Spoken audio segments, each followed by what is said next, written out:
So I've talked to my students and many people in the US and became aware that the word karma seems to be oftentimes associated with images that cause some anxieties and worries in people's minds, whether they're Buddhist or not. So given this, I thought of creating a video in order to dispel some anxieties and misunderstanding perhaps. I hope this video will give you some clarity about what the karma is and what karma is not, especially according to early Buddhism. We will cover the usages of karma in pre-Buddhist Indian spirituality and how it was later incorporated into Buddhism. And this will include the Buddhist ingenuity of repurposing the original usages of karma. And this is what I really want to emphasize and talk about more in this video. But before that, I'm curious about your take on karma. What does karma mean to you? What does karma mean practically to your everyday life? So by all means, let me know in comments.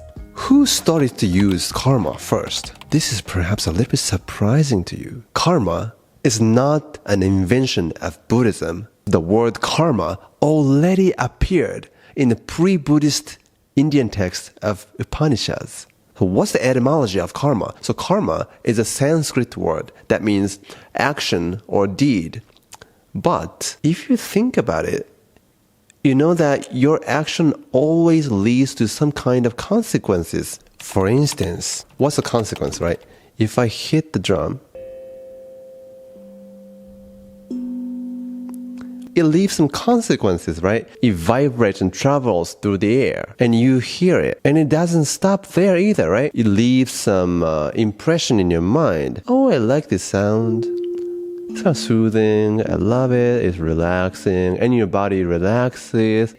Okay, I'm relaxed. Maybe, I don't know, I might want to go to bed. But don't go to bed yet. It's weird, right? If my action has no consequence. So like that, like a physical action, mental action, speeches and everything leave some consequences. So because of that, karma, depending on the context, thank you.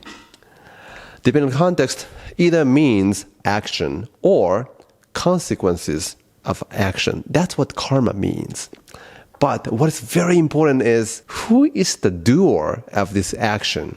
Because the Buddhism talks about idea of no self, which of course doesn't mean the non-existence of the self, but the ultimate emptiness, ultimate essencelessness of the selfhood. I don't know, if you're interested in that topic, let me know in comment and I might make that video about it. Implication of consequences was linked up with the idea of rebirth.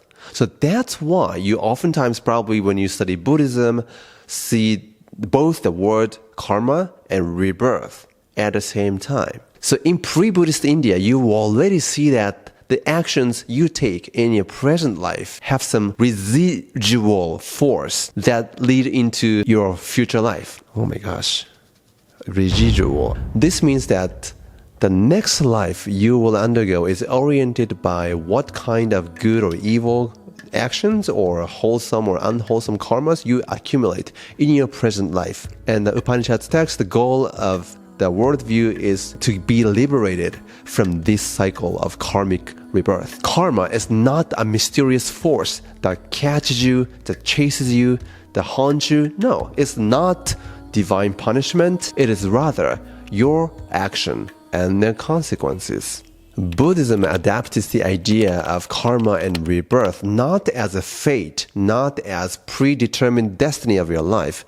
Rather, it really emphasizes your power to open up and develop your own spiritual path so that you will be liberated from the chain of suffering and cycle of rebirth. But the question is, why is that important? Or you would want to be liberated from this karmic rebirth?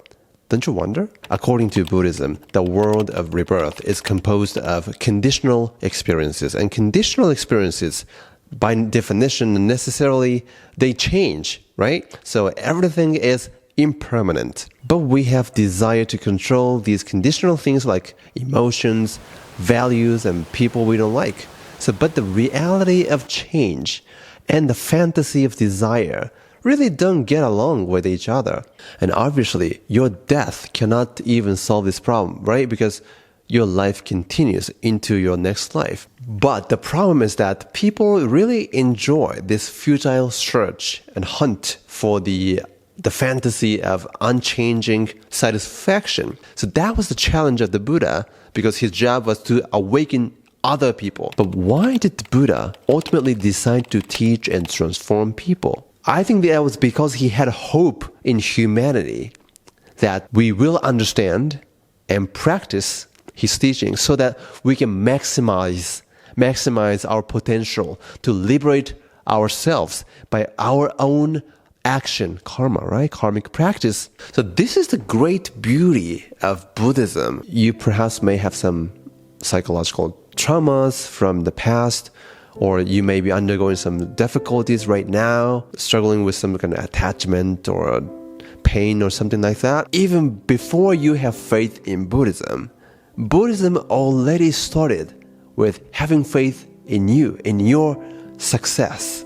So the fact that Buddha taught was his expression of hope, conviction, and trust in all humanity. Buddha knows that unenlightened sentient beings like us are capable of achieving the end of suffering. Vision of the Buddha is so vast and expansive, right? And when it gets to Mahayana Buddhism, that gets really interesting. Your spiritual liberation is a reward that is not given by any external divine agent or cosmic will, but rather it is a reward that is a consequence of the accumulation of your own good karmic action. So that's why you see in the Eightfold Noble Path and 5 precepts in early Buddhism as a guide for your action. So with that in mind, what kind of karmic action will you start accumulating from today?